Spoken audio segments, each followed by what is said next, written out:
いきなりカンガルーが見えて、あれ野生なのってドライバーの人に聞いたら、あれは野生だよって言うんだけど、どう見てもあれは野生ではないんですけど、多分飼われてるカンガルーなんですけど、カンガルーは結構見えて、ああ、オーストラリア着いたんだっていうのが、はい、1日目の感じです。See? Kangaroos? Oh! 本当だ。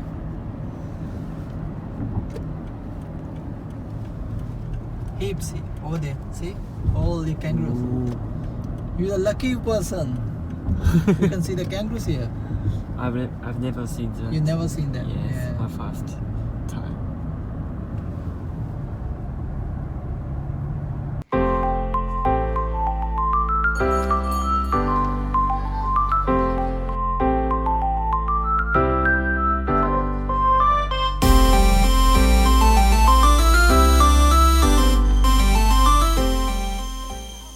今日は私のオーストラリア留学の0日目と1日目を映像とともにお伝えしていきたいと思います。それとですね、私がオーストラリアで最初の方ステイしていたホームステ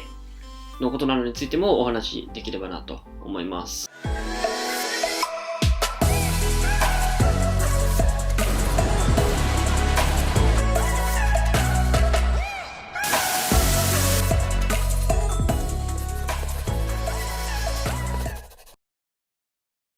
皆さん、こんにちは。高級ブログという名前で YouTube をやっています。都内の大学生です。よろしくお願いします。本日は今までの動画と違ってこのような形で、動画撮ってるんですけれども、YouTube の動画も、パッと動画見ただけで誰のチャンネルかっていうのを分かるような差別化が大事だということで、こういった感じでやってるんですけれども、どうでしょうか。まだ YouTube のチャンネルを始めて間もないんで、いろいろ試行錯誤しながらやっていきたいと思うんですけれども、こういう後ろの装飾みたいなところとかも結構これからは掲げてやっていきたいと思いますんで、もし何かおすすめの装飾であったりとかおすすめのスタイルがあれば、コメント欄で教えていただけるとありがたいです。今回はですね、先ほど言ったように留学のことについて話したいと思います。動画の冒頭で見てもらった動画っていうのは日本を出発して飛行機に乗り込むまでを短くまとめたものなんですけれども、私は2019年の8月からオーストラリアのメルボルンに留学をしました。で、オーストラリアはだいたい日本から8時間ぐらい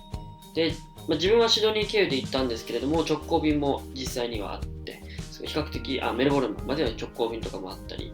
で、いろいろ日本からは比較的行きやすい国かなと思います。もういいわ。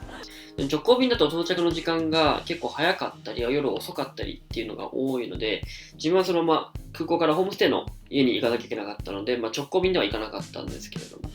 も、普通にシドニー経由でも結構比較的ストレスなく行ける国かなと思います。もういい。でですね、留学の1日目から早速トラブル続きで、普通に羽田を出て、家族だったり親戚だったり大学の友達とかに見送ってもらいながら羽田を出て、で、シドニーに着くわけなんですけれども、シドニーの空港で国内線に乗り換えなきゃいけないんですね、メルボルンに行くためには。で、そこのトランジットのところで、その国内線の飛行機で2時間ぐらい遅れちゃって、しかも空港で2時間待たされるんだったらよかったんですけど、飛行機に乗った後に2時間待たされるという状況で、オーストラリアの携帯の SIM も持ってないですし、飛行機の中で電波、空港の中ですからね、電波もちょっとつながりにくいし、滑走路の中というか、で、日本のキャリアを使って電話して果たして料金的に大丈夫なのかとかもうとにかく1日目からすっごい大変で、メルボルンの空港にはそのホームステイまで送迎してくれるお迎えのドライバーの方が待ってくれていて、一応事前の情報ではその国際線は2時間まで連絡なしで遅れても待ってくれますよと、国内線は1時間待ちますよっていう、情報アナウンスがあって、ただ自分は一つだけ勘違いしてて、国内線も2時間連絡なしで待ってくれるっていうのを勘違いしてて、でちょっと遅れるって分かっている時点で電話すればよかったんですけど、いきなり電話かっていうのもあり、メルボルンの空港着いたらなんとかなるだろうと思って、とりあえず連絡しなかったんですね。で、もう飛行機の中で飛行機が飛ぶのを待つっていう状況で、しかも一番の問題は最初から2時間待つって分かってたら対処のしようがあったんですけど、最初から何時間ぐらい待つのかっていうのが全く分かんなかったんですね。もしかしたら英語のアナウンスに2時間ぐらい遅れますって言ってたのかもしれないんですけど、自分には全然そこは、理解してなくて、で、そのなんか飛行機の中でなんか飛行機飛ばなくてすいませんっていうアナウンスが流れてたんですよ。で、頑張って聞こうと思ったら、ゴモゴモしてるじゃないですか、飛行機の時のアナウンスって。全然聞き取れなくて、聞き取れないな、なんつったんだろうなと思って、周りキョロキョロしてたんですよ。ただ隣のオージーの方が、なんか、多分ですよ、当時の自分の解釈では、なんでこんな飛行機遅れちゃうのかな、みたいな。すげえアンラッキーだよね、みたいな。そういう話を多分、自分にしてくれたんですよ。で、俺もアナウンスの内容を正確に理解しなかったんで、そういうことを言ってたのかと。とりあえず遅れますっていう内容だったんだと思って、わからないなりにもうめっちゃアンラッキーですよね、みたいな。みたいな。ね、これがね、みたいな、アナウンスがね、みたいな。そういう反応してたんですよ。そしたらその後、向こうから喋りかけてこなくなっちゃったんで、2時間隣にずっといたんですけど、飛行機飛んでる時間入れたらもっとなんですけど、喋りかけてこなくなったんで、なんか間違えたリアクションしたのかなって、今思ってるんですけど、で結局2時間遅れぐらいでシドニーに飛んで1時間半かけてメルボルンにシドニーから行って着いたらお迎えの人いないんですよ。もちろんなんですけど、でよくよく考えたらそのお迎えの人の電話番号を把握してなくて、結局いろいろ探したら書いてあったんですけど、でメルボルンの空港着いたんで、誰もいないんで、連絡しないといけないじゃないですか。で嫌だなとか思いつつ、でもどっかの空港のどっかにはいるんじゃないかなと思って大きいスーツケース2個持ったまま3、40分うろうろしてたんですね。でしかもWi-Fi の調子がすごく悪くて、空港のところのでその Wi-Fi につながるとこどこだろうとかで探してて、結局多分1時間ぐらいは空港うろうろしてて、でもほんとしょうがないから日本のソフトバンクの SIM 使って電話したんですよ、直接。で後で分かったことなんですけど、ソフトバンクに関してはアメリカとかは確か使い放題なんですよ。だけど海外に関しては、オーストラリア含め海外に関しては地域によっては差があると思うんですけれども、一応1日の料金の上限っていうのは、確か3000円とか4000円とか決まってて、その上限内だったらいくらでも使って OK ですよっていうやつだったんで、そこら辺の心配は大丈夫だったんですけど、とりあえず電話して、で、しぶしぶ電話かけたんですよ。そしたらなんか繋がんないんですね、電話番号打っても。で、なんでかなと思って、Wi-Fi もないから、要するに調べることができないんですよ。なんで繋がんないのかっていうことを。で、結局確か国番号を入れたのかな、多分。それで繋がって、やっとのまで繋がって、で、案の定何言ってるか分かんないですよ、向こうの人は。もうね、しかもネイティブじゃないんで、ちょっともう訳が分かんなくて、とりあえず自分の場所を伝えて、相手の場所も伝えてもらって、で、とりあえず待ち合わせて、結局会うことができたんですね。で、その人はもう空港の隣接してる駐車場の中でずっと車の中で待っててくれたみたいで、それでやっとの思いで出会えて、乗せてもらって、そこからホームステイに行ったっていう感じでした。それがもう1日目。で、その人は中東系の人だったんですね。で、その人の英語は割と聞きやすくて、実際話してみたら聞きやすかったんですよ。で、飛行機の中で喋りかけてくれたネイティブの人はもう全然何て言うか分からなかったんですけど、そのネイティブ以外の方が英語聞きやすいんだなっていう発見は結構ありました。で、高速乗りながらホームステイに向かってるんですけど、そこからいきなりカンガルーが見えて、あれ野生なのってドライバーの人に聞いたら、あれは野生だよって言うんだけど、どう見てもあれは野生ではないんですけど、多分飼われてるカンガルーなんですけど、カンガルーは結構見えて、オーストラリア着いたんだっていうのが、1日目の感じです。See? Kangaroos? Oh! 本当だ。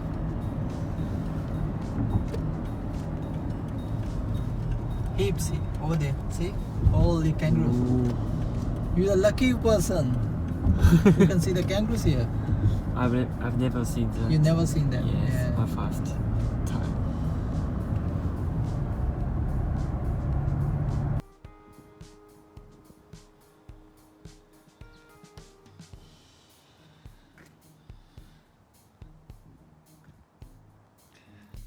ということで、ホームステイに着いたら、ホストファミリーのホストマザーの方が出迎えてくれて、すごく留学生とかを受け入れてる人で、特に日本人とかを多く受け入れてる、ご家庭みたいで、すごく温かく喋るスピードもすごくゆっくりこっちに合わせてくれるし、自分のレベルを見ながら結構話してくれる感じで、すごいコミュニケーションの部分では結構最初からつまずくことなくやれたかなっていう感じですね。そのホームステイの間は。で、ホストファミリーの家族構成なんですけど、オーストラリアでは結構多いみたいなんですけれども、シングルマザーだったんですね。お母さん1人と6歳ぐらいの息子が1人。でも結構一軒家に住んでて、ホストファミリーの家族の話はちょっとまたいろいろ話すことがあるんで、またちょっと今度話したいなと思うんですけれども、とりあえずホストマザーと2人で住んでると。で、僕以外にももう1人留学生を受け入れてて、その人はトルコ人だったんですね。僕より1週間ぐらい前に入った人らしくて、だから自分は最初留学行ってから1ヶ月ぐらいはホスト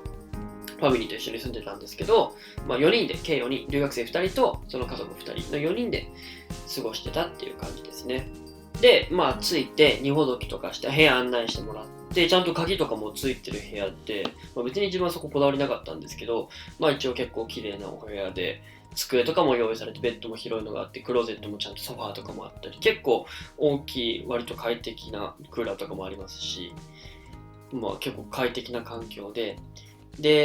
1日目はそんな感じに荷ほどきして、ご飯出してもらって食べて、もう疲れてたんで早く寝るっていう、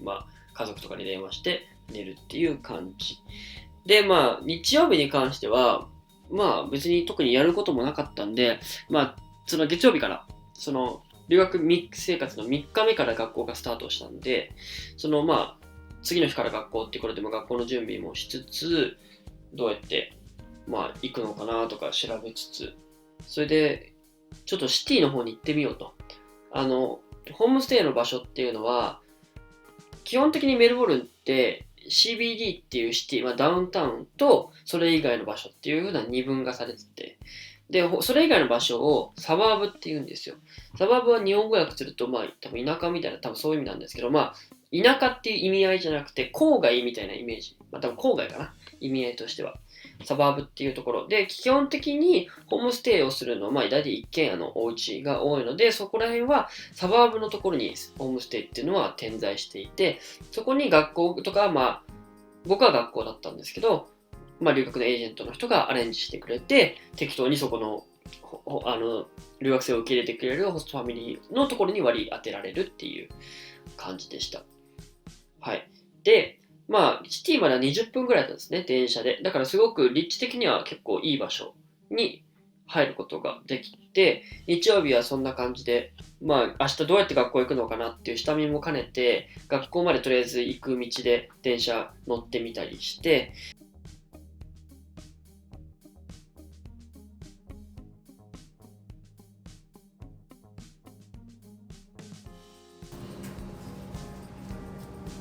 で、シティに行くと、メルボルンって結構街としてはちっちゃいので、ギュッてなってるんですね。だからいろいろ観光名所みたいなところは結構すぐいろいろ行けたりして、早速2日目からメルボルンってカフェが結構有名だったりするので、一丁前にコーヒー飲み行ったりとか、ステートライブラリーっていう、メルボルン、オーストラリアっていうのは州制度なんで、メルボルンっていうのはビクトリア州っていうところにあるんですけど、そのビクトリア州の州立図書館でステートライブラリーっていうところがすっごい綺麗で、そこ行ったりとか。1月って言ったらめっちゃ暑いじゃないですか。で、南半球なんで真逆なんですね、季節が。だからサンタクロースとかもサーフィンしますし、もう真逆なんで、とりあえずもう行ったらめっちゃ寒いんで、もうめっちゃコートとか着て、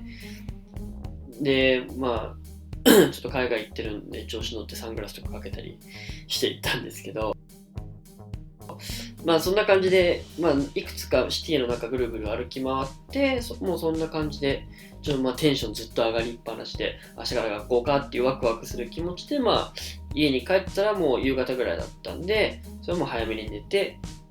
次の日の学校に備えたっていうのが、留学生活の、1日目と2日目はそんな感じでしたね。はい。今日はですね、留学生活の0日目から2日目のことや、ホームステイのことについて、お話ししたんですけれども、このチャンネルではこの留学のことについてもう結構発信していこうと思っていますので、そういった動画に興味のある方はチャンネル登録をしていただければと思います。はい、本日は最後まで見ていただきありがとうございました。また次回の動画も、お楽しみに。はい。では、ありがとうございました。基本的にホームステイって運なんですよ。その家族は親切なんだけど食事がめっちゃまずいとか、ここでビクトリア州の警察官の人とたまたま知り合ったんですよ。